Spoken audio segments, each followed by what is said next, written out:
malam ini Tribuners, saya ingin mengabarkan bahwa baru saja kami mendapat informasi ada warga yang melaporkan bahwa telah kemalingan mobil pickup carry. Jadi Tribuners, warga yang mengaku hilang mobil pickup carry ini sudah melapor ke polisi. Kemudian di media sosial juga sudah beredar tangkapan layar mobil carry yang dicuri orang tidak dikenal itu, tertangkap kamera ETLE ini, dan sekarang sudah viral di media sosial, sudah tersebar luas foto tangkapan dari layar kamera ETLE ini.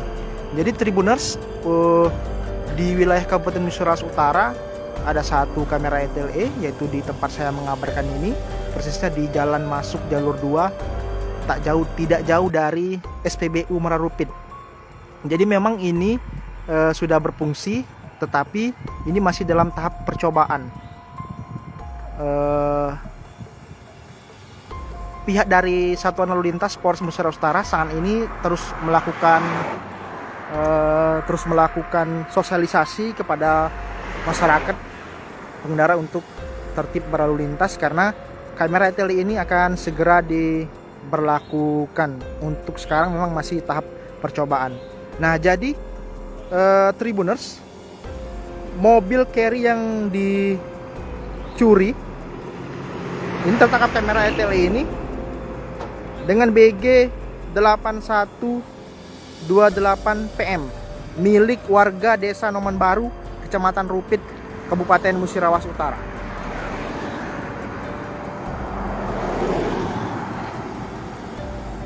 Pemiliknya bernama Pak Sofyan.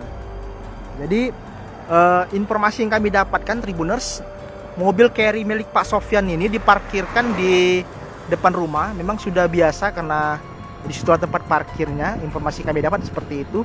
Kemudian ketika beliau terbangun subuh, melihat mobilnya sudah tidak ada lagi.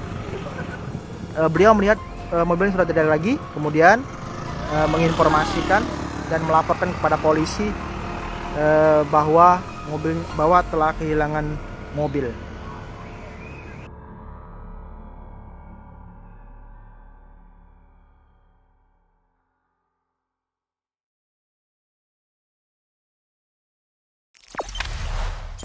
Jangan lupa subscribe, share, komen, dan like ya.